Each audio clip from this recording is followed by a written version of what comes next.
semuanya, saudara-saudaraku. Pada kesempatan kali ini, saya akan melanjutkan membacakan firman Tuhan yang terambil dari Rut pasal 3 dengan judul perikop Rut dan Boas di tempat pengirikan. Sebelum kita membacakan firman dan mendengarkan firman, kiranya kita bersatu dalam doa. Dalam nama Yesus Kristus, Tuhan kami berdoa. Terima kasih ya Bapak atas segala kesempatan yang Kau berikan pada kami anak-anak-Mu untuk kembali mendengarkan firman-Mu. Tuhan, urapi bibir dan perkataan hamba, biar nama-Mu saja yang dipermuliakan. Dalam nama Tuhan Yesus kami berdoa dan mengucap syukur. Haleluya, amin. Rut pasal 3 dengan judul perikop Rut dan Boas di tempat pengirikan. Lalu Naomi mertuanya itu berkata kepadanya, "Anakku, apakah tidak ada baiknya jika aku mencari tempat perlindungan bagimu supaya engkau berbahagia? Maka sekarang bukankah Boas yang pengerjanya perempuan telah kau temani itu adalah sanak kita? Dia pada malam ini menampi jelai di tempat pengirikan. Maka mandilah dan beruraplah, pakailah pakaian bagusmu, dan pergilah ke tempat pengirikan itu.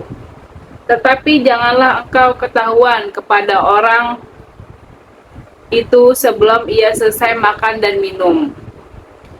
Jika ia membaringkan diri tidur, haruslah engkau memperhatikan baik-baik tempat ia berbaring.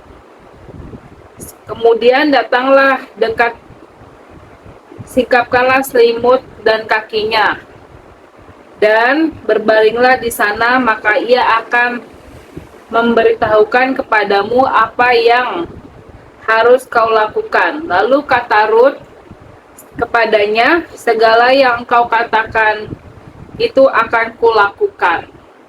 Sesudah ia pergi ke tempat pengirikan, dan dilakukannya tepat seperti yang diperintahkan mertuanya kepadanya. Setelah Boas habis makan dan minum, dan hatinya gembira, datanglah ia untuk membaringkan diri tidur pada ujung timbunan jelai itu. Kemudian datanglah perempuan itu dekat dengan diam-diam, disingkapkannya lah selimut dari kaki Boas, dan berbaring ia di situ. Pada waktu tengah malam, dengan terkejut terjagalah orang itu, lalu meraba-raba di sekelilingnya, dan ternyata ada seorang perempuan berbaring di sebelah kakinya.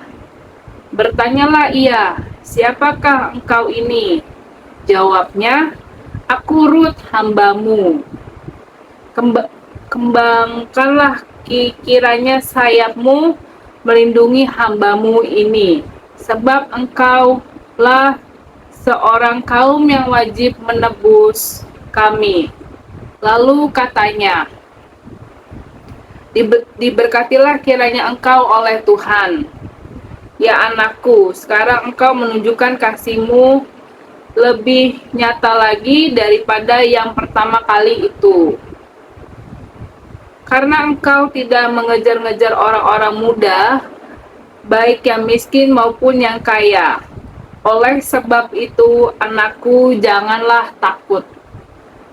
Segala yang kau katakan itu akan kulakukan kepadamu.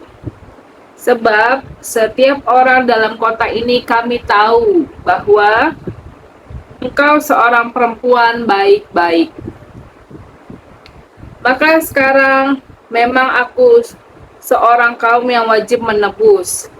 Tetapi walaupun demikian, masih ada lagi seorang penebus yang lebih dekat daripadaku.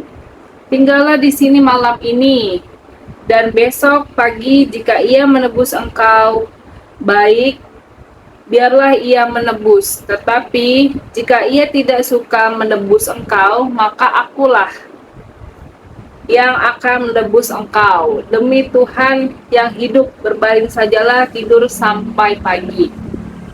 Jadi berbaringlah ia tidur di sebelah kakinya sampai pagi. Lalu bangunlah ia sebelum orang dapat mengenal.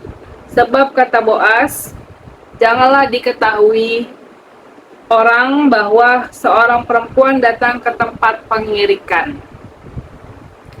Lagi katanya, berikanlah selendang yang engkau pakai itu dan tadahkanlah itu.